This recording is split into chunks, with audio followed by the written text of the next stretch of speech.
लेकिन सौभाग्य से स्थितियां बदलती हैं और संबंध फिर सामान्य होने का प्रयास होता है और चीन के प्रति अविश्वास की भावना नेपाल के मन में जागती है। क्यों? क्योंकि जिस तरीके से चीन ने भारत पे अकारण ही हमला किया था, जिस तरीके से चीन ने भारत की कुछ ज़मीन पर अकारण ही कब्जा किया था और भारतीय ज़मीन को अपना बताने की कोशिश की थी, नेपाल इस पूरे घटनाक्रम को देख रहा था और उसने समझ लिया कि चीन पर विश्वास नहीं किया जा सकता। इसलिए उसने अब फिर भारत की ओर मुड़ना शुरू किया, भारत की ओर देखना शुरू किया, भारत से अपनी मित्रता पुनः बढ़ाने का प्रयास शुरू किया।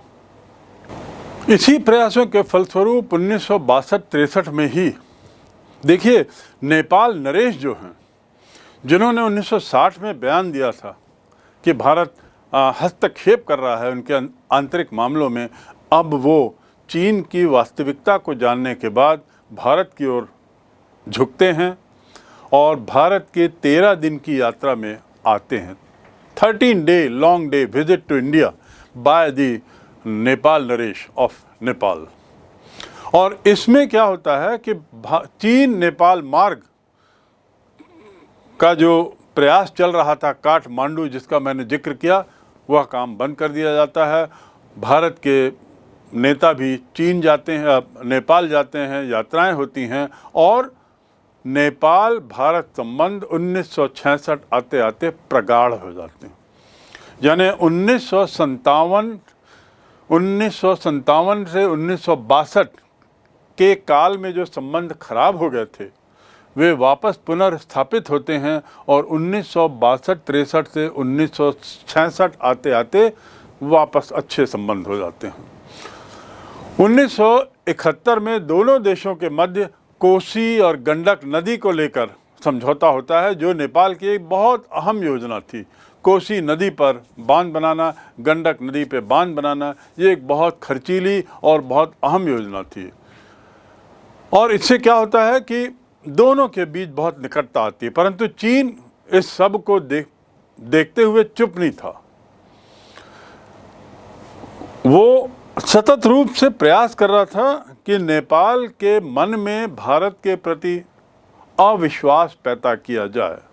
कुछ न कुछ वो हथकंडे अपनाते रहता था, छोटी छोटी बातों को बड़ा रूप देते हुए भारत नेपाल के संबंधों में कटुता लाने का प्रयास करता था। लेकिन इन सब के बावजूद 1962 की लड़ाई के मद्देनज़र नेपाल जाग चुका था और वह भारत से अपने संबंध बनाए हुए था। नेपाल इस बात पर विश्वास करने लगा था कि भारत कम से कम साम्राज्यवादी विचारधारा वाला देश नहीं है। साम्राज्यवादी विचारधारा मतलब ऐसी विचारधारा जिसमें दूसरे देश के क्षेत्रों पे कब्जा किया जाए, जैसा चीन ने किया था। उसने तिब्बत पे कब्जा किया, उसने भारत के कुछ क्षेत्रों में कब्जे का प्रयास किया और कब्जा किया 1962 के युद्ध में। इस सब को देखते हुए नेपाल की आँख खुली और उसने भारत की ओर अपने को मोड़ा। 1974 आते आते नेपाल ने भारत की खुले दिल से प्रशंसा भी की, लेकिन 1974-75 में सिक्किम का जब भारत में विलय होता है, सिक्किम देखिए नक्शे में सिक्किम कहाँ है। भारत के उत्तर में नेपाल के नीचे एक बहुत छोटा सा देश जो चारों तरफ से इन लोगों से घिरा है, वो देश अपने बल पर कुछ नहीं कर पाए। तो सिक्किम और भारत,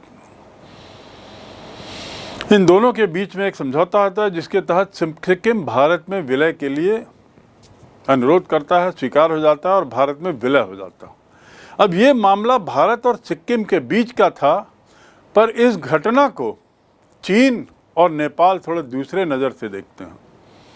अभी तक चीन के पास कोई ठोस कारण नहीं था भारत की साम्राज्यवादी नीति के बारे में कुछ कहने का या भारत के पर साम्राज्यवादी होने का आरोप लगाने का, लेकिन सिक्किम का भारत में विलय, इसे चीन ने बहुत बढ़ा चढ़ा कर बताया और 1974-75 में जो ये विलय हुआ, इसको उसने प्रभुत्ववादी व्यवहार बताया, प्रभुत्ववादी। और नेपाल ने भी इस बात पर अपनी चिंता जाहिर की। लेकिन दोनों देशों के बीच संबंध बने रहे और आना जाना आदान प्रदान होता रहा। संबंधों की विशिष्टता को भी स्वीकार किया गया और उसके साथ ही ये कोशिश सतत रूप से बनी रही कि भारत और नेपाल एक दूसरे से निकट संबंध बनाए रखें। इसके बाद एक दौर आता है जिसे हम 1980 के आसपास देखते हैं। इस दौर में क्या हुआ कि भारत में नई सत्ता आती है। 1977 से 1980 का काल भारत में पहली बार गैर कांग्रेसी सरकार का होता है। लेकिन इस गैर कांग्रेसी सरकार के काल में भी अटल बिहारी वाजपेयी तत्कालीन विदेश मंत्री वो बहुत अच्छे संबंध रखते हैं नेपाल के साथ और इस प्रकार 1980 तक हम कह सकते हैं कि 1962 के बाद जो संबंध बेहतर होने की प्रक्रिया शुरू हुई थी 1980 आते आते वह ठोस हो गई। 1980 में सरकार बदलती है, केंद्र में भारत में कांग्रेस की सरकार वापस आती है और एक बार फिर कोशिश होती है कि इन संबंधों को और मजबूत बनाया जाए। इस दौरान भारत के राष्ट्रपति, भारत के प्रधानमंत्री नेपाल की यात्रा करते हैं, नेपाल नरेश भी भारत आते हैं और 1950 में जो संधि हुई थी, व्यापार संधि, जिसके तहत मुक्त व्यापार, एक तरीके से एक दूसरे क्षेत्र में ज़मीन खरीदने की सुविधा, प्रॉपर्टी बनाने की सुविधा, ये सब जो होता है जिसे हम भारत नेपाल व्यापार और पारगमन संधि कहते हैं, उसके अंतर्गत कुछ नई बातें और जोड़ी गई। आर्थिक व्यापारिक पूर्णतया उसे छोड़ दिया और भारत को बताए बिना नेपाल द्वारा चीन से भारत मात्रा में अत्याधुनिक हथियारों के विचार विमर्श नहीं बल्कि भारतीय की सहमत लेना भी अनिवार्य था। देखिए इसमें क्या होता है, भारत को बताए बिना नेपाल चीन से भारी मात्रा में हथियार खरीदता है, भारत से किसी तरह का विचार विमर्श भी नहीं होता और एक पक्षीय निर्णय ले लेता है। परिणाम क्या होता है कि भारत अब पुनः चिंतित हो जाता है कि नेपाल ने चीन का सहारा लिया है और एक तरीके से बिना बताए। इसके अतिरिक्त नेपाल में रह रहे भारतीयों को भी वापस जाने के लिए परेशान किया गया। नागरिकता का प्रश्न उठाकर उन्हें बाहर निकालने की कोशिश की गई, एक तरीके से षड्यंत्र रचा गया। तो 80 में फिर रिश्तों में खटास आती है और खटास का कारण क्या है, चीन के द्वारा अचानक नेपाल को मदद देने की संधि, नेपाल द्वारा अचानक चीन की ओर मुड़ना। इस क्रम में जो 1950 में जो ये संधि हुई थी वो 1989 में समाप्त हो गई और नेपाल ने इस संधि को आगे बढ़ाने से इनकार कर दिया। यहाँ पर रिश्ते हमारे बहुत ख़राब होते हैं। 1950 की ये पारगमन संधि, व्यापार संधि जो थी, जो रिन्यू हुई थी, जिसे पुनः आगे बढ़ाया गया था, उस संधि को नेपाल ने आगे बढ़ाने से इनकार कर दिया और 1989 में ये संधि यहाँ समाप्त मान दी गई। इस संधि को आगे नहीं बढ़ाया गया। अब इस व्यापारिक संधि के आगे ना बढ़ाए जाने से इसके क्या परिणाम हुए और परिणाम का असर क्या पड़ा। परिणाम तो एक चीज़ है और परिणाम के मद्देनज़र स्थितियों में क्या अंतर आया। पहला तो ये कि ये व्यापारिक संधि जो थी, जो 1950 से चल रही थी, ये नेपाली जनता के लिए बहुत अहम थी। भारत आना जाना, भारत उनके लिए लगभग एक अपने ही देश जैसा था। उन लोगों का आवागमन भारत में एक सामान्य प्रक्रिया थी, व्यापार एक बहुत सामान्य प्रक्रिया थी। उसके लिए कोई ज़्यादा ऐसी अंतर्राष्ट्रीय जो मामले होते हैं, ऐसे उनके लिए नहीं किए गए थे और एक खुला मुक्त व्यापार होता था। अब जब ये संधि हटा दी गई तो वहाँ की जनता बहुत परेशान हो गई, उनकी आर्थिक कठिनाइयाँ बढ़ गईं, क्योंकि भारत से उनकी लेन देन बहुत थी, भारत के लोगों से उनका लेन देन बहुत था और ये कठिनाइयाँ बहुत बढ़ गई। यद्यपि इन कठिनाइयों के लिए नेपाल की सरकार ही दोषी थी, क्योंकि उसी ने संधि को बढ़ाने से इनकार कर दिया था, लेकिन उसने इसका दोष भारत पे मढ़ा। चीन ने भी इस मौके का फायदा उठाते हुए नेपाल को आर्थिक मदद देने का प्रस्ताव भी रखा और नेपाल की सरकार भी जनता की इस बढ़ती समस्या के लिए भारत को दोषी बताने का दुष्प्रचार करने लगी और ये सब वही चीन की ही शाह पर हो रहा था। चीन नेपाल का सतत रूप से साथ देते रहा और उसका प्रयास ये था कि वो नेपाल में अपने प्रभाव को बढ़ाए और उसके लिए वो मौका ताकते रहता था। ये मौका उसी ने पैदा किया था और उस मौके का फ़ायदा उठाना चाह रहा था। इस प्रकार अब हम आ गए हैं 1950 से लेकर 1990 तक के भारत नेपाल संबंधों के घटनाक्रम में। अब 1989 में स्थितियां कुछ बदलती हैं। एक और जहां संधि आगे बढ़ाने से मना कर दिया जाता है नेपाल के द्वारा, तो दूसरी ओर नेपाल की जनता नाराज होती है और वहाँ के शासन भारत को उसके लिए दोष देता है, क्योंकि इनकी आर्थिक स्थिति बड़ी कमज़ोर होने लगी। और आर्थिक स्थिति कमज़ोर क्यों होने लगी, इसका कारण मैंने बताया, क्योंकि जो खुला व्यापार था वो एक तरीके से बंद हो गया। काफ़ी नेपाली लोग भारत में व्यापार करते थे और रोज़ का जाना आना होता था उनका, अब वो सब बंद हो गया। लेकिन 1989 में भारत में सरकार बदलती है और कांग्रेस के बाद अब राष्ट्रीय मोर्चे की सरकार आती है। राष्ट्रीय मोर्चे की सरकार जो आती है वो नेपाल के साथ संबंध सुधारने का प्रयास करती है और एक तरीके से भारत के इन प्रयासों का एक तरीके से पॉजिटिव रिस्पांस मिलना प्रारंभ होता है। फरवरी 90 से नेपाल भारत के द्वारा किए गए प्रयासों को एक तरीके से स्वीकार करता है। लोकतांत्रिक आंदोलन की सफलता के साथ दोनों के बीच मैत्री बढ़ती है, क्योंकि 1990 में नेपाल के अंदरूनी राजनीतिक माहौल में वहाँ लोकतंत्र की पुनर्स्थापना होती है, लोकतांत्रिक आंदोलन होता है और जिससे भारत ने अपने को दूर रखा था, क्योंकि भारत कतई नहीं चाहता था नेपाल को ये महसूस कराना कि वह उसके मामले में दखल दे रहा है। लेकिन इसके बावजूद नेपाल में लोकतांत्रिक बयार के चलते वहाँ लोकतंत्र की स्थापना होती है, वह सफल होता है और नेपाल के चुने हुए प्रधानमंत्री भट्टराई भारत की यात्रा पे आते हैं और नेपाल और भारत के बीच एक पुनः नए संबंधों की स्थापना होती है। ये 1990 की घटना है। यानी पुनः मैत्री क्यों? क्योंकि पुनः कांग्रेस की सरकार के बदले अब राष्ट्रीय मोर्चा की सरकार, जिसके द्वारा नया प्रयास, ऐसे ही नेपाल में लोकतंत्र का बढ़ता दबाव, जन आंदोलन और लोकतंत्र की सफलता। तो अब दोनों ही देशों की सरकार लोकतांत्रिक हो गई थी। वहाँ लोकतांत्रिक तरीके से चुने हुए प्रधानमंत्री भट्टराई भारत की ओर विशिष्ट संबंध रखना चाहते थे और इस प्रकार फिर आदान प्रदान होता है, फिर संबंध बेहतर होते हैं और 1991 के अंत में नेपाल के प्रधानमंत्री कोइराला की भारत यात्रा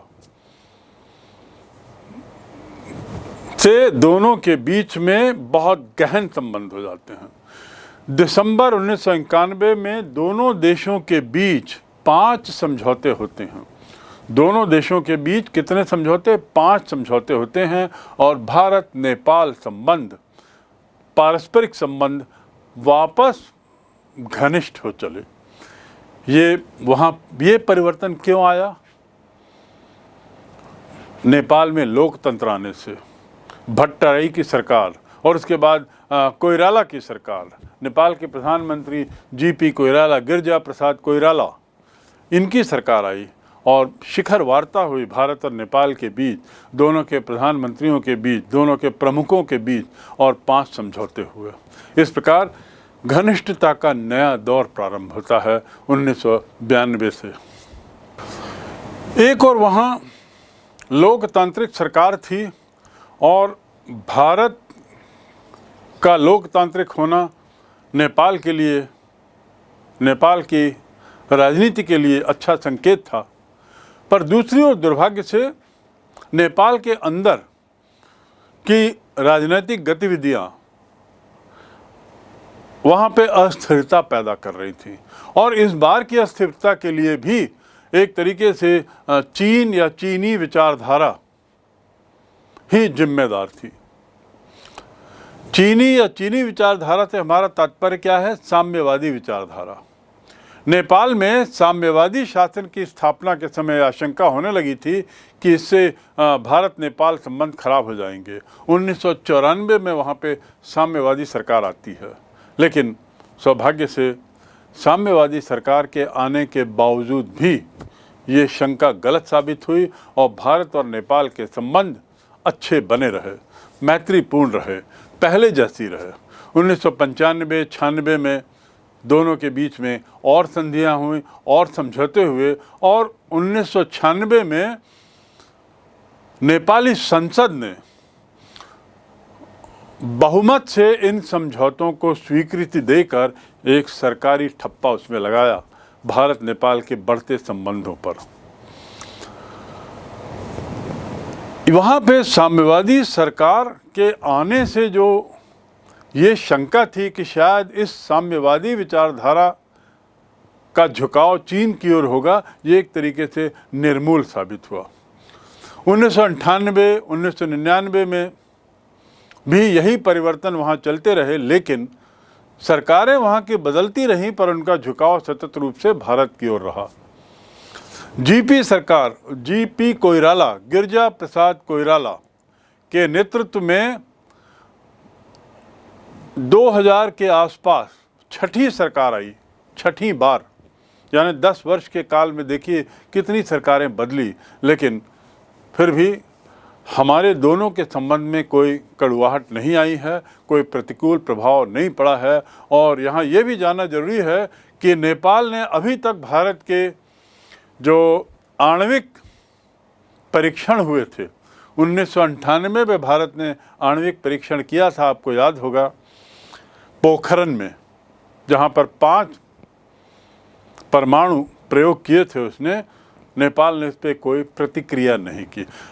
अर्थात नेपाल कम से कम भारत के इस आणविक प्रयोग के प्रति प्रतिकूल प्रतिक्रिया नहीं की, यही एक बहुत अच्छी बात है। अन्यथा चीन और पाकिस्तान और कुछ अन्य देशों ने तो भारत के इस परमाणु परीक्षण पर बड़ी कड़ी प्रतिक्रिया की थी। अमेरिका उस प्रतिक्रिया में सबसे आगे था, लेकिन नेपाल भारत के एक अच्छी पड़ोसी के नाते उसने इस पर किसी भी तरह की प्रक्रिया देने से अपने को दूर रखा। ये स्वयं में भारत और नेपाल की मित्रता, प्रगाढ़ता, गहरे संबंधों को बताता है।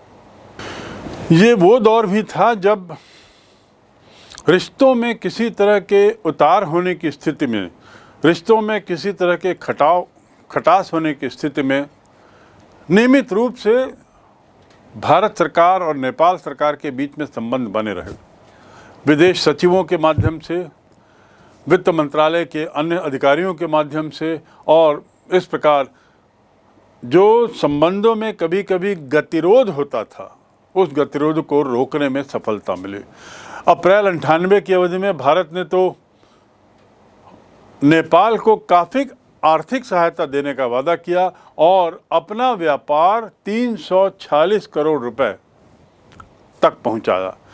भारत और नेपाल के बीच का जो व्यापार है वह काफ़ी बढ़ गया 1998-99 या सन 2000 आते आते तक। मई 98 में भारत के राष्ट्रपति नेपाल जाते हैं और इस प्रकार भारत के प्रथम नागरिक के नाते 12 वर्ष बाद किसी की यात्रा होती है नेपाल। भारत के राष्ट्रपति के आगमन पर वहाँ के नरेश सपत्नीक भारत आते हैं और 1999 में उनकी ये राजकीय यात्रा होती है। इस दौरान भारत और नेपाल के बीच फिर से पारगमन संधि 1990 में होती है। वह संधि जो समाप्त हो गई थी 1990 में, पारगमन संधि 1999 में फिर से ये पारगमन संबंधी होता है और 2006 तक की अवधि के लिए इसे बढ़ा दिया जाता है। सन 99 में इस संधि के आने से भारत और नेपाल की सीमा पर जो दिक्कतें थी आवाजाही में, वो दिक्कतें काफ़ी हद तक दूर होती हैं और ये 7 वर्षों के लिए चलती हैं और फिर उसे बढ़ा दिया जाता है। 1999 में भारत के विदेश मंत्री भी यात्रा करते हैं और इस प्रकार दोनों के संबंध अच्छे बने रहने का सतत प्रयास रहता है। जनवरी 2002 SAARC SAARC south Asian association for regional cooperation, south Asian association for regional cooperation, जिसे हिंदी में दक्षेश भी कहते हैं, सार्क देशों का सम्मेलन। इस काल में सार्क की भी स्थापना हुई थी, जिसमें दक्षिण एशियाई देश एक गुट बनाते हैं, जिसमें अफ़गानिस्तान भी एक विशिष्ट अतिथि के रूप में शामिल किया जाता है बाद में, क्योंकि अफ़गानिस्तान वैसे तो मध्य एशिया में आता है, लेकिन चूंकि उसकी इस क्षेत्र से ज़्यादा निकटता है, उसे दक्षिण एशिया के सम्मेलन में भी एक स्थान दिया गया है, एक विशिष्ट अतिथि के नाते। तो ये सार्क का जो सम्मेलन होता है, इस सार्क के सम्मेलन 11वें सम्मेलन में 2002 को 11वां सम्मेलन काठमांडू में वाजपेयी जी जो भारत के प्रधानमंत्री हैं वो वहाँ जाते हैं और नेपाली संसद के अंदर आतंकवादी हमले की कठोर निंदा होती है। इस प्रकार भारत और नेपाल के संबंधों में यदि कोई बाधा है तो वो यही कि 1950 की संधि की शर्तें, इस संधि के अनुसार दोनों देशों ने निर्णय लिया था कि दोनों देशों का यह दायित्व है कि किसी विदेशी हस्तक्षेप को एक दूसरे की सुरक्षा की दृष्टि से स्वीकार नहीं करेंगे। मैं इस बात को पुनः दोहरा दूं कि भारत और नेपाल के संबंधों में यदि अब कोई बाधा बची है तो वो केवल यही है कि 2000 या 1950 में जो संधि हुई थी, उस संधि के तहत जो एक शर्त थी कि एक पर हमला हम दूसरे पर हमला माना जाएगा, या एक तरीके से ऐसा ना कहूँ तो बेहतर होगा, ये कहना ज़्यादा उचित होगा कि संधि के अनुसार ये निर्णय था कि दोनों देश पर यह दायित्व है कि किसी भी विदेश शक्ति को एक दूसरे पर हस्तक्षेप करने का अधिकार नहीं दिया जाएगा, वह सुरक्षा का मामला माना जाएगा। ऐसा भी पूरी तरह से लागू नहीं हो पाया है। नेपाल भारत और चीन दोनों से लाभ चाहता है। नेपाल का स्वार्थ है, हर देश का अपना स्वार्थ होता है, नेपाल का भी अपना एक स्वार्थ है। और स्वार्थ क्या है? और किसी भी देश की विदेश नीति अपने स्वार्थ के लिए ही को ध्यान में रखकर ही बनाई जाती है, अपने देश के सर्वहित को सर्वोपरि रखकर ही बनाई जाती है। तो नेपाल की विदेश नीति में उसका स्वार्थ ये है कि वह दोनों देशों, पड़ोसी देशों से समान दूरी बनाए रखे, चाहे वो भारत हो चाहे वो चीन हो, तथा भारत को ऐतिहासिक दृष्टि से, सांस्कृतिक दृष्टि से अपने को निकट पाता है।